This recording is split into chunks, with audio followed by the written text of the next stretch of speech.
നിരന്തരമുള്ള നടുവേദനയെ തുടർന്ന് അയാൾ ഹോസ്പിറ്റലിൽ പരിശോധനയ്ക്ക് പോകുന്നു. തനിക്ക് ക്യാൻസർ ആണെന്നും ഇനി ജീവിക്കാൻ വെറും 3 മാസം കൂടിയേ ബാക്കിയുള്ളെന്നും ഡോക്ടർ അയാളോട് പറയുന്നു. ഈ വിവരം ഫോണിലൂടെ ഭാര്യയോടും മക്കളോടും പറയാൻ ശ്രമിക്കുമ്പോൾ അവർ കോൾ എടുക്കാൻ പോലും തയ്യാറാകുന്നില്ല. ആരുമില്ലാത്ത ഒരു മനുഷ്യൻ തൻ്റെ സങ്കടം മുഴുവൻ ഉള്ളിലൊതുക്കി ആ രാത്രിയിൽ തൻ്റെ വളർത്തുനായയുമായി അയാൾ ഒരു പാർക്കിലെ ബെഞ്ചിലിരുന്ന് പൊട്ടിക്കരയുകയാണ്.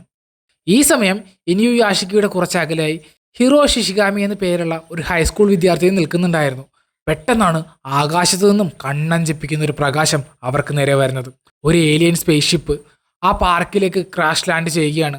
ആ വലിയ സ്ഫോടനത്തിൽ ഇനിയു യാഷിക്കിയും ഷിഷിഗാമിയും തൽക്ഷണം കൊല്ലപ്പെടുന്നു. അന്യഗ്രഹജീവികൾക്ക് തങ്ങൾക്ക് പറ്റിയ അബദ്ധം മനസ്സിലാകുന്നു.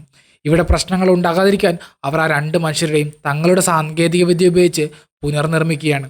അതായത് അവർ അവരുടെ ഓർമ്മകളും രൂപവും അതുപോലെ നിലനിർത്തിക്കൊണ്ട് ഉള്ളിൽ ഒരു യന്ത്രം ഘടിപ്പിക്കുന്നു. വെറുമൊരു യന്ത്രമല്ല, ആ നഗരത്തെ മൊത്തമായി നശിപ്പിക്കാൻ ശേഷിയുള്ള ആയുധങ്ങൾ നിറഞ്ഞ ഒരു അഡ്വാൻസ്ഡ് സൈബോർഗ്.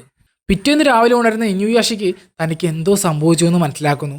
അയാളുടെ നടുവേദനയൊക്കെ മാറിയിരിക്കുന്നു, കാഴ്ചശക്തി തിരികെ വന്നിരിക്കുന്നു. പക്ഷേ ദാഹം തോന്നി. വെള്ളം കുടിക്കുമ്പോൾ അത് ശരീരത്തിൽ നിൽക്കുന്നില്ല. അത്ഭുതത്തോടെ അയാൾ തൻ്റെ ശരീരം പരിശോധിക്കുമ്പോഴാണ് കൈകൾ തുറന്ന് അതിനുള്ളിലെ യന്ത്രഭാഗങ്ങൾ അയാൾ കാണുന്നത്. താനിപ്പോൾ ഒരു മനുഷ്യനല്ല, മറിച്ച് ലോകത്തിലെ തന്നെ ഏറ്റവും ശക്തിയുള്ള ഒരു യന്ത്രമായി മാറിയിരിക്കുന്നുവെന്ന് അയാൾ തിരിച്ചറിയുകയാണ്. തനിക്ക് കിട്ടിയ ഈ ശക്തി വെച്ച് എന്ത് ചെയ്യണമെന്ന് അയാൾക്ക് അറിയില്ലായിരുന്നു. അങ്ങനെയിരിക്കെ വഴിയിൽ പരിക്കേറ്റ് കിടക്കുന്ന ഒരു പക്ഷിയെ അയാൾ തൻ്റെ ശക്തി ഉപയോഗിച്ച് സുഖപ്പെടുത്തുന്നു. മറ്റുള്ളവരെ സഹായിക്കുമ്പോഴാണ് താനൊരു മനുഷ്യനാണെന്ന ഫീൽ അയാൾക്ക് ലഭിക്കുന്നത്.